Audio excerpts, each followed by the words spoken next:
नमस्कार, आप देख रहे हैं स्पेशल रिपोर्ट न्यूज रूम से। आपके साथ मैं हूं अंजना ओम कश्यप। पूर्वोत्तर और उत्तर भारत के राज्यों में बाढ़ और बारिश ने तबाही मचा रखी है। सबसे ज्यादा तबाही तो असम में है। काजीरंगा नेशनल पार्क का 80% हिस्सा पानी में पूरी तरह से डूब गया है। फसलें बर्बाद हो रही हैं। 17 लाख लोग बाढ़ से प्रभावित हैं।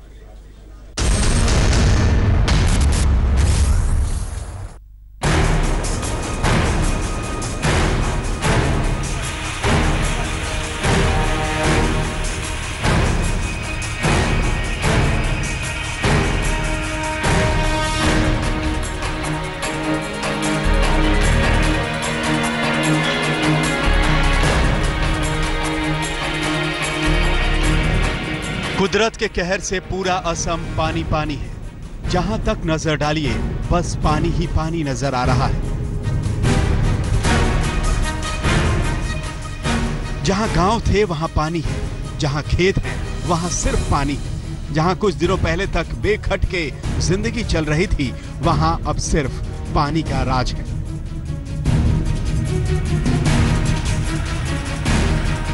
ये असम के लखीमपुर की तस्वीरें हैं। ये तस्वीरें देखकर आप अंदाजा लगा सकते हैं कि वहां के हालात कैसे हैं।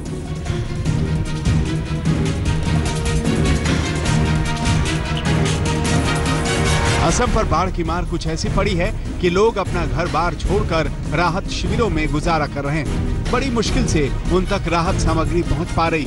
जिंदगी देने वाला पानी उनकी जिंदगी का दुश्मन बन चुका है।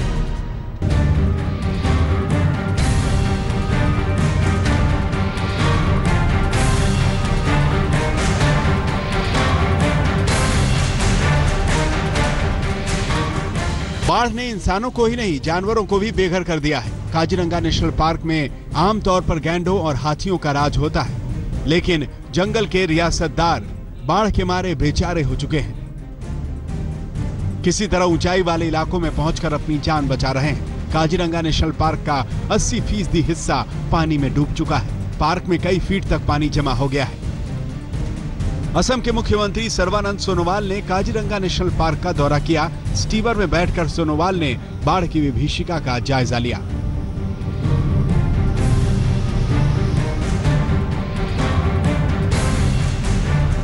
सोनोवाल लोगों से रूबरू हुए, उनकी परेशानियों को नजदीक से देखा। असम के 24 जिलों में 2000 गांव बाढ़ से घिरे हुए हैं। बाढ़ से करीब 17,18,000 लोग प्रभावित हुए हैं। बाढ़ से मरने वालों की तादाद 45 तक पहुंच चुकी है। ब्रह्मपुत्र समेत असम की 10 नदियां खतरे के निशान से ऊपर बह रही हैं। 1 लाख हेक्टेयर से ज्यादा खेतों की फसलें बर्बाद हो चुकी हैं। सरकार ने बाढ़ पीड़ितों के लिए 300 राहत शिविर बनाए हैं, जिनमें 31,000 से ज्यादा लोगों को रखा गया है। बाढ़ से असम के हालात खराब होते जा रहे हैं। बाढ़ से लखीमपुर और मोरीगांव इलाका सबसे ज्यादा प्रभावित हुआ है। राज्य सरकार राहत और बचाव में जुटी है। केंद्र सरकार ने सोनोवाल को बाढ़ से निपटने के लिए पूरी मदद का भरोसा दिया है। बोगाई गांव से विकास शर्मा के साथ आज तक ब्यूरो।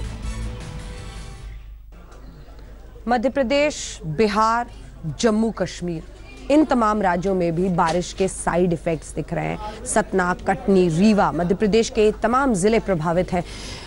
सड़कों की ऐसी हालत है कि खतरों से खेलने के बराबर है उस पर गाड़ी चलाने की कोशिश करना।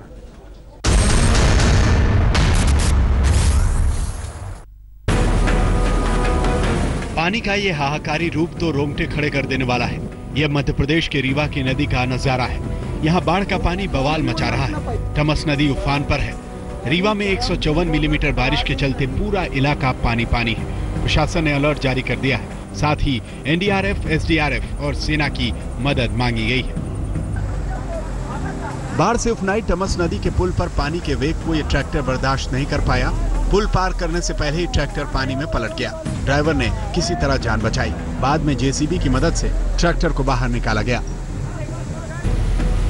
ये तस्वीरें मध्य प्रदेश के खरगोन की है, जहां बारिश के चलते नदियों में उफान आ चुका है। बाढ़ और बारिश का पानी सड़कों तक आ पहुंचा है। खंडवा वडोदरा स्टेट हाईवे पर बांधनी नदी ने ट्रैफिक जाम कर दिया है। तमाम अंडरपास डूबे हुए हैं, सड़कें डूबी हैं। ऐसे में सड़क पर गाड़ी चलाना मौत से खेलने जैसा है।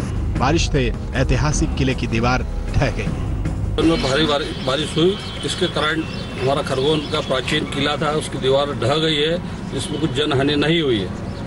और हम नगर पालिका से चाहते हैं कि इसकी सुरक्षा और इसकी दीवार को सुव्यवस्थित तरीके से वापस बना दें। ये तस्वीरें सतना की हैं। 24 घंटे से हो रही बारिश की वजह से सतना में जगह जगह पानी भर चुका है। सड़कों ने नदियों का रूप ले लिया है। इलाके की लाइफलाइन मानी जाने वाली टमस और सतना नदियां उफान पर हैं।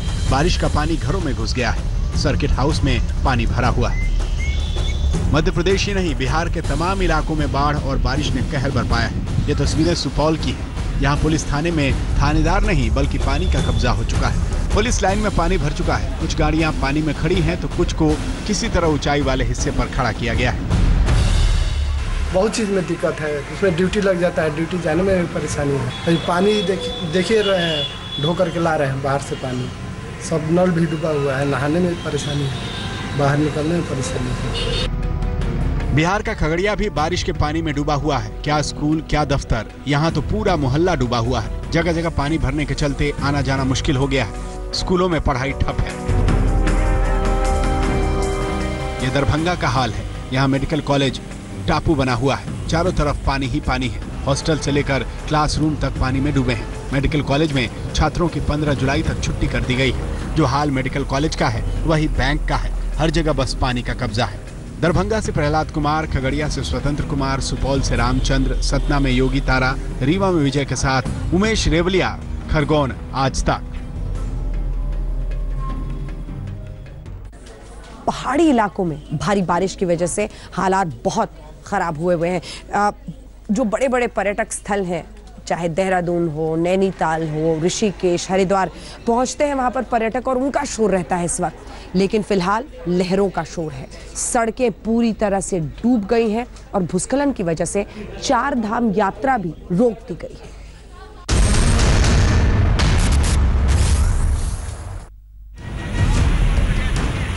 उत्तराखंड की राजधानी देहरादून में ये पानी और जिंदगानी की जिद की जंग है। सड़कें तोड़ने पर आमादा पानी के बीच से गाड़ियां निकालने की जद्दोजहद चल रही है। इस जद्दोजहद में एक स्कॉर्पियो पानी में बहने से बाल बाल बच गई।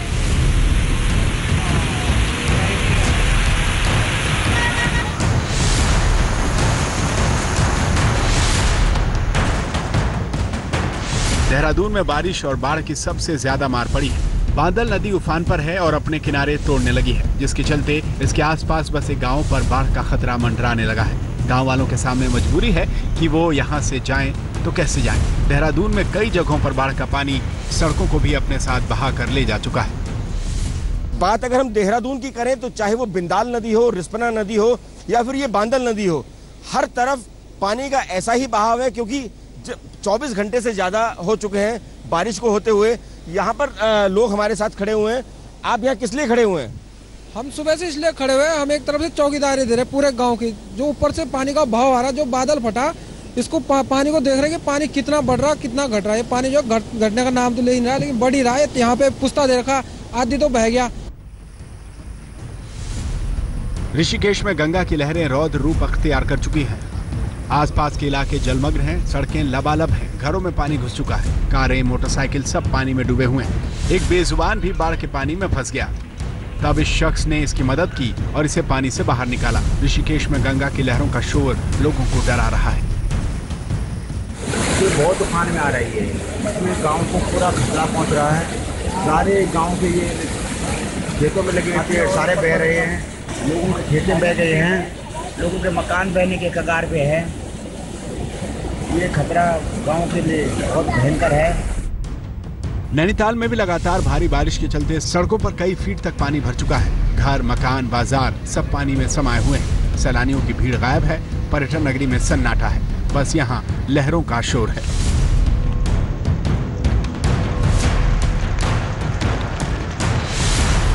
कई जगहों पर बारिश के बाद भूस्खलन हुआ है और बड़े बड़े पत्थर सड़कों पर आ गिरे हैं, जिन्हें जेसीबी की मदद से हटाया जा रहा है। कई जगहों पर लोग बाढ़ की लहरों के बीच से जान जोखिम में डालकर सड़क पार कर रहे हैं।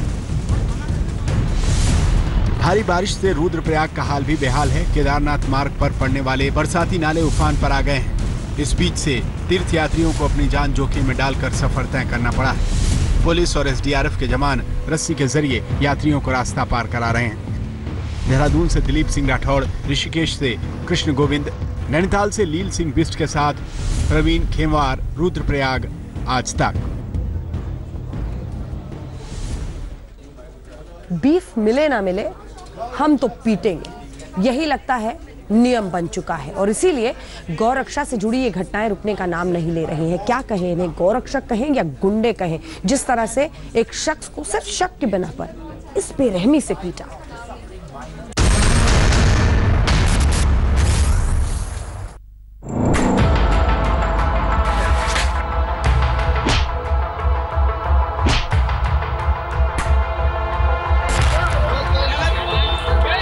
इतनी बेरहमी से इंसान को इंसान तो नहीं मार सकता। हाँ, इन्हें इंसान के वेश में वहशी दरिंदे या फिर जल्लाद जरूर कह सकते हैं। जहलात घूंसों का कोई हिसाब किताब नहीं। एक अकेले शख्स को उसके बाल पकड़ पकड़ कर घसीटा जा रहा है। ऐसी ऐसी गालियां दी जा रही हैं जिन्हें सुनकर कान के पर्दे भी फट जाएं। ये जल्लाद आजकल हिंदुस्तान में गोरक्षक का बिल्ला लिए घूमते हैं। ऐसा समझते हैं जैसे इन्हें किसी को भी पीटने का सर्टिफिकेट हासिल है। यहां तक कि ये कथित गौरक्षक प्रधानमंत्री की भी नहीं सुनते। क्या किसी इंसान को मारने का हमें हक मिल जाता है? क्या ये गौरवत्य है? क्या ये गौरक्षा है? अहिंसा ये हम लोगों का जीवन धर्म रहा। हम कैसे आपत हो रहे हैं? डॉक्टर को मार दें, अकस्मात हो जाए ड्राइवर को मार दें, गाय के नाम पर इंसान को मार दें। कानून को तो जैसे ये किसी खेत की मूली समझते हैं। सरकार क्या, सरकार के मंत्री क्या, सब कह कह कर थक गए। लेकिन गोरक्षकों के भेजे में वो कसाई घुसा है जो कौम के कसाईयों को भी मात दे रहा है। आज हम आपको दिखाएंगे कि कैसे नागपुर में एक शख्स की गोमांस के नाम पर गोरक्षकों ने हड्डी पसलियां बराबर कर। आखिर क्यों इस शख्स को पीटा गया? इन कथित गोरक्षकों के पीछे एक विधायक का नाम भी आ रहा है। स्पेशल रिपोर्ट में खुलासा उसका भी होगा। जी हां, अस्पताल में पड़ा यही वो शख्स है जिसे गोरक्षकों ने बेहिसाब पीटा। नाम इस्माइल है। गोरक्षकों के सामने इस्माइल गिड़गिड़ाता रहा और कहता रहा कि उसके पास गोमांस नहीं है, वो तो सिर्फ मटन लेकर जा रहा है। लेकिन जिन गोरक्षकों के हाथों में पिटाई की खुजली हो, उन्हें तो अपनी खुजली एक बेकसूर को पीट कर ही मिटानी थी। हमको पता है कि ये ढोर का मांस है जो है वो मतलब टिकट के ऊपर में कार्यक्रम है, उसके लिए मैं लेके जा रहा हूँ। मेरा कोई धंधा नहीं है। बहुत गलत तरीके से वहाँ पे पकड़ा और पकड़ने के बाद में मेरे को बहुत जान से मार डाल रहे थे। मेरे साथ में गलत हुआ है क्योंकि मेरा कोई धंधा नहीं, कुछ नहीं है। जिन्होंने मुझे मारा उनकी सजा मिलनी चाहिए। जिस वक्त गोरक्षक इस्माइल को पीटते हैं, भीड़ उसका पूरा वीडियो बनाती है, लेकिन उससे बचाती नहीं। हम आपको बता दें कि इस्माइल नागपुर के जलाल खेड़ा इलाके का रहने वाला है और मीट का कारोबार करता है। इस्माइल अपनी स्कूटी से मीट लेकर मध्य प्रदेश से नागपुर आ रहा था। वो जैसे ही दोनों राज्यों के बॉर्डर पर बने भारसिंगी गांव से गुजरा, 6 कथित गोरक्षकों ने उसे घेर लिया। कथित गोरक्षकों ने इस्माइल से मीट के दस्तावेज मांगे। इस्माइल का कहना है कि उसने दस्तावेज भी दिखाए, लेकिन गोरक्षकों ने उन्हें फर्जी कहते हुए लात, घूंसों और बाल पकड़ पकड़ कर पीटना शुरू कर दिया। इस्माइल का कहना है कि उसने कथित गोरक्षकों को ये भी बताया कि वो बीजेपी का कार्यकर्ता है। हाथ जोड़कर मिन्नतें भी की, लेकिन गोरक्षकों ने उसे नहीं बख्शा। इस्माइल को नागपुर के अस्पताल में भर्ती कराया गया है। जो पुलिस को जानकारी दी गई है कि उसने बताया है कि वो प्रहार संगठन से संबंधित है, तालुका अध्यक्ष है, पर पुलिस उसकी पुष्टि कर रही है। जो मांस था उसको पुलिस ने वेटरनरी डॉक्टर की मदद से वहाँ पे सील करके फॉरेंसिक साइंस लैबोरेटरी को भेजा गया है। अभी इसकी पुष्टि की जाएगी कि वो मांस किसका था। पुलिस ने गुना दाखिल करके स्ट्रिक्ट सेक्शंस लगा के 3-4 जो आरोपियों के नाम पता अननोन आरोपियों के खिलाफ ये गुना रजिस्टर था, उनके आरोपियों के नाम निष्पन्न करके 4 आरोपियों को पुलिस ने ताबे में लिया हुआ है। उनके खिलाफ स्ट्रिक्ट एक्शंस लगाए गए। इस पिटाई कांड पर जांच आगे बढ़ी तो एक ऐसा खुलासा हुआ जिससे खुद पुलिस भी चौंक गई। जी हां, कथित गोरक्षकों के पीछे एक विधायक का नाम सामने आया। क्या है विधायक का नाम और कथित गोरक्षकों से उसका कनेक्शन? खुलासा स्पेशल रिपोर्ट में आगे होगा। साहिल जोशी के साथ पंकज खेलकर, नागपुर, आज तक। गोरक्षकों को विधायक जी आखिर क्यों बचा रहे हैं? सवाल ये पूछना जरूरी है कि आखिर किसकी शह पर गोरक्षक इस तरह से सड़कों पर उतरकर खुलेआम कानून को अपने हाथ में लेते हैं और फिर ऐसी पिटाई करते हैं? नेताजी से पूछना पड़ेगा।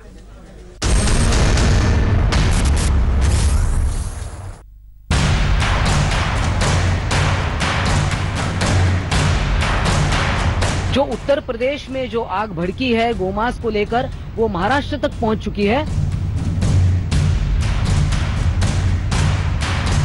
जो भी कोई कानून हाथ में लेगा उनको अंदर करने का काम सरकार करेगी और नागपुर की घटना का मैं निषेध करता हूं। भारतीय जनता पार्टी के लोग पूरे देश में बीफ को लेके गलतफहमी पैदा कर रहे हैं। राज्य सरकार की जिम्मेदारी बनती है कि वो बीफ की क्या परिभाषा है ये जनता को बताएं। गोरक्षकों पर देश में एक बार फिर से बवाल शुरू हो गया है। चलिए अब स्पेशल रिपोर्ट में तफ्तीश को आगे बढ़ाते हैं। यही है वो स्कूटर जिसमें इस्माइल मीट लेकर आ रहा था। यही है वो कथित गोरक्षक जिन्होंने गोरक्षा के नाम पर एक बेगुनाह शख्स को बेहिसाब पीटा। 4 आरोपी अब पुलिस की गिरफ्त में हैं। अब इनके नाम भी सुन लीजिए। मोरेश्वर लक्ष्मण राव तेंदुलकर, जगदीश रामचंद्र चौधरी, अश्विन कृष्ण राव उईके, रामेश्वर शेष राव तायवड़े। जबकि 2 की तलाश अभी जारी है। पुलिस ने मीट वाली स्कूटी भी जब्त कर ली है और स्कूटी की डिक्की से जब्त मांस को जांच के लिए लेबोरेटरी में भेज दिया है। देखिए, उन्होंने ये कानून हाथ में नहीं लेना चाहिए, इतना ही मैं कहूँगा। लेकिन महाराष्ट्र सरकार इसमें जो एक्शन लेना लेती है वो तो सरकार का अधिकार है और मुझे जरूरत ही नहीं है वो रिपोर्ट मांगने की। वहाँ की सरकार सक्षम है। उनका आइडेंटिफिकेशन भी हुआ है, उनको गिरफ्तार भी कर लिया है। धारा 326 और 334 के तहत उनके ऊपर कार्रवाई भी चालू है। वो भी बरामद किया गया मीट उसके साथ में, उसको भी FSL के लिए भेजा है। तुरंत उसका जो भी रिपोर्ट आता है उसके ऊपर से आगे की कार्रवाई करेंगे। अभी तो गोरक्षकों पर पूरी तरह से एक्शन भी नहीं हुआ है कि उनके बचाव में इलाके के विधायक भी उतर आए हैं। जी हां, महाराष्ट्र के अंचलपुर के निर्दलीय विधायक ओम प्रकाश बाबा राव कडू उर्फ बच्चू कडू ने पिटाई करने वालों को अपना सपोर्टर बताया है। विधायक का कहना है कि ये लोग विकलांग प्रहार संगठन के लिए हमेशा अच्छा काम करते हैं। इन्होंने बीफ देखने के बाद ही शख्स को रोका। कोई गोरक्षक के नाम पर मारपीट नहीं हुई है, वो एक घटना है। कार्यकर्ता इतना अच्छा है, उसने अभी तक 50-60 पेशेंट मुंबई को लेके गया है। जो भी मारपीट हुई है उस कार्यकर्ता को हमने संदेश भी दिया, उसको बोला अगर इसके आगे अगर ऐसा कुछ होता है तो पक्ष से निकाल दिया जाऊंगा, उसको कोई पद नहीं रहेगा। कि हमारा काम बचाना है, मारना नहीं है। हम बचाने के लिए प्रहार संगठन निर्माण हुआ है, मारने के लिए नहीं हुआ। लेकिन ये नागपुर का अकेला मामला नहीं है। झारखंड से लेकर हरियाणा, गुजरात, दिल्ली, मध्य प्रदेश में गोमांस और गोरक्षा के नाम पर गुंडागर्दी की तस्वीरें सामने आ चुकी हैं। सवाल सिस्टम का है, सवाल कानून का है। आखिर गोमांस और गोरक्षा पर हिंसा कब तक होगी? कौशल के साथ पंकज खेलकर, नागपुर, आज तक। इधर गौरक्षा पर विवाह, दूसरी तरफ राम मंदिर का मुद्दा फिर से गर्मा दिया है। विवाद नए सिरे से छेड़ दिया है बीजेपी के विधायक बृजभूषण राजपूत ने। वैसे तो विधायक चरखारी उत्तर प्रदेश से हैं, लेकिन कह रहे हैं कि अमरनाथ यात्रा पर जिस तरह से आतंकी हमला हुआ है, अमरनाथ यात्रा रोकने की साजिश रची जा रही है और अगर ऐसा होगा तो हज यात्रा भी रुकनी चाहिए। हमारे साथ चरखारी के बीजेपी विधायक बृजभूषण राजपूत हैं। इन्होंने एक फेसबुक वीडियो अपलोड किया है और उसमें उन्होंने कई बातें कही हैं। उन्होंने कहा है कि अमरनाथ यात्रा में हुई हत्या के बाद अगर मुस्लिम्स नहीं चेते तो मक्का मदीना की यात्रा को भी ये लोग रोकेंगे। हमारे साथ बात करने के लिए मौजूद हैं। ये बताइए, आपने एक वीडियो अपलोड किया है फेसबुक पर, क्या है ये वीडियो और आपने क्यों इस तरह की बातें कही? देखिए, भारत में 100 करोड़ हिंदू रहता है और लगातार कई सालों से मैं ये देखते आ रहा हूं कि हिंदुओं की यात्रा में कभी आतंकी हमला होता है, कभी हिंदुओं का जोकों के द्वारा मजाक उड़ाया जाता है, कभी हिंदुओं के पूजा स्थलों को तोड़ा जाता है, कभी कोई नेता आके हमारे देश के प्रधानमंत्री के बारे में अपशब्द बोलने लगता है, हिंदू धर्म के बारे में अपशब्द बोलने लगता है, हमारे देवी देवताओं को गाली देने लगता है, हमारे मजहब के बारे में बोलने लगता है। हम कब तक खामोश रहें? 20 से 25 सालों से लगातार हम 100 करोड़ हिंदुओं की आस्था का केंद्र भगवान श्री राम का मंदिर नहीं बनने दे रहे हैं,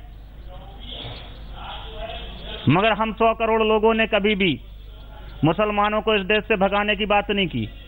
हम लोगों ने कभी मुसलमानों के त्योहार, तीज त्योहारों में कभी व्यवधान पैदा नहीं किया, कभी उनकी यात्रा में व्यवधान पैदा नहीं किया।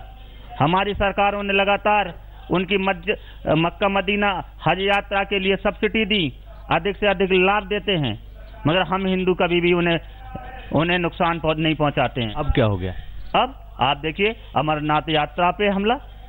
अब वो कहते हैं कि हम अल्पसंख्यक हैं।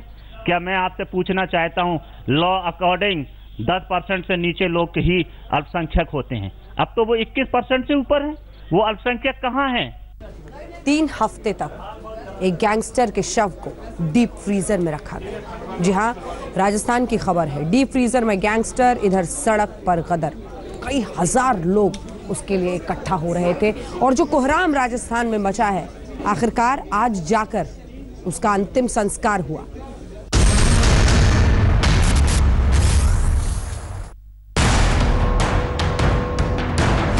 धू धू कर चलती गाड़ियां, आग की भेंट चढ़ चुका स्टेशन, रेलवे ट्रैक उखाड़ते लोग और हजारों की संख्या में जुटी ये भीड़। ये सब क्या और क्यों हो रहा है, किसकी वजह से हो रहा है? तो मिलिए उस शख्स से जिसके चलते राजस्थान के एक जिले में आज कर्फ्यू जैसे हालात हैं।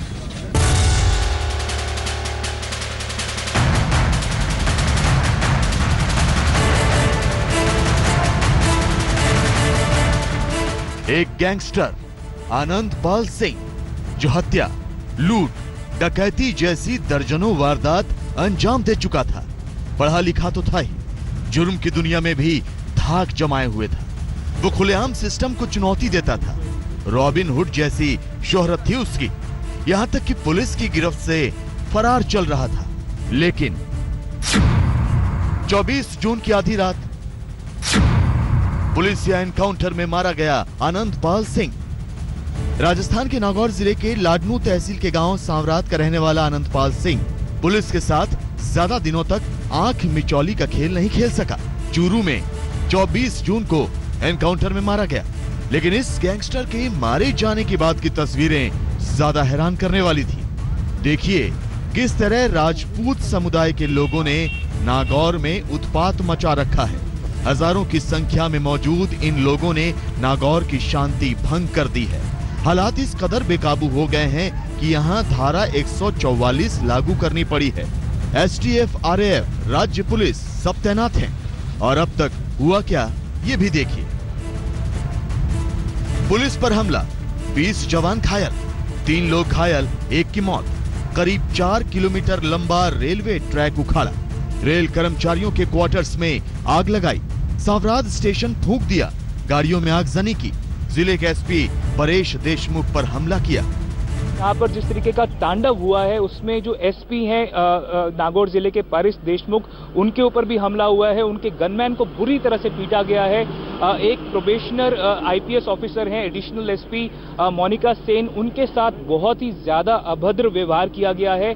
तो इस समय जो कवायद चल रही है पुलिस की वो ये है कि किसी भी उपद्रवी को ना तो बाहर आने दिया जाए, ना ही बाहर से लोगों को, राजपूत समाज के लोग जो कल यहाँ पे प्रदर्शन कर रहे थे, कल जिस प्रकार का तांडव हुआ है, उन लोगों को अंदर भी ना जाने दिया जा सके। जी हाँ, जीते जी most wanted gangster Anandpal Singh police और सरकार की नाक में तो दम किए हुए था ही।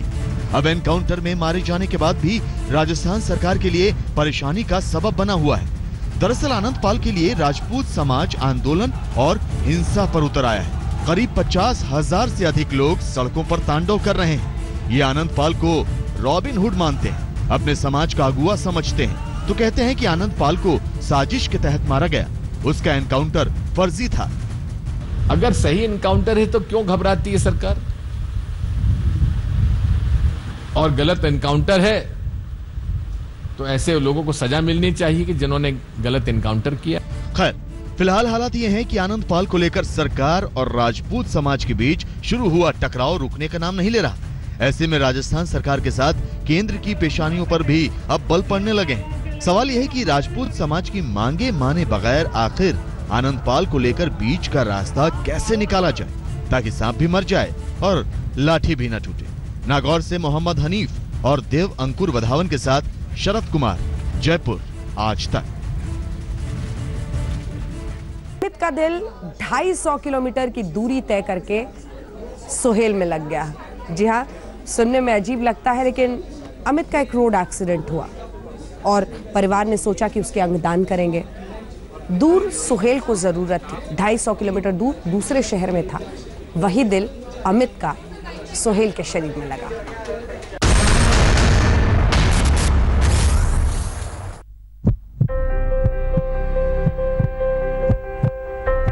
अमित का दिल, सोहेल की धड़कन। जी हाँ, ये कहानी बेहद दिलचस्प है, तो सुनिए। अमित का दिल अब सोहेल के सीने में धड़क रहा है। कहते हैं इंसानियत से बड़ा धर्म कोई नहीं होता। कुछ ऐसा ही हुआ गुजरात में सूरत से आणंद के बीच।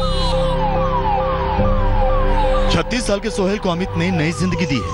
250 किलोमीटर का सफर तय करके एक दिल सूरत से अहमदाबाद पहुंचता है और एक सीने से निकलकर दूसरे सीने में धड़कना शुरू कर देता है। जी हाँ, यह साइंस का चमत्कार है और इंसानियत का रिश्ता, जिसके चलते अमित का दिल अब सोहेल के सीने में धड़क रहा है। By flight, we got that heart in Ahmedabad. It reached Ahmedabad at 8 o'clock. And then we successfully transplanted the heart, and patient is doing fairly good enough and his condition is stable right now. सूरत के रहने वाले 21 साल के अमित हड़पति का road accident हो गया था, जिसमें उनका ब्रेन डेड हो गया। डॉक्टरों ने हाथ खड़े कर दिए, अब वो जिंदा नहीं बचेगा। ऐसे में अमित के गरीब और किसान परिवार ने उसके जीवित अंगों का दान करने का फैसला लिया। अमित के शरीर के 5 हिस्से, जिनमें किडनी, दिल, आंखें डोनेट की गयी और आणंद के सोहेल को मिला अमित का दिल। माहौल दुनिया में ऐसा है, मैंने पहले आपको बताया कि मानवता का कोई धर्म होता नहीं है। पूरे वर्ल्ड के अंदर हिंदुस्तान की जो हमारी एक एकता है, चाहे कोई भी बंदा उसको तोड़ने की कोशिश करेगा, वो तोड़ नहीं सकेगा।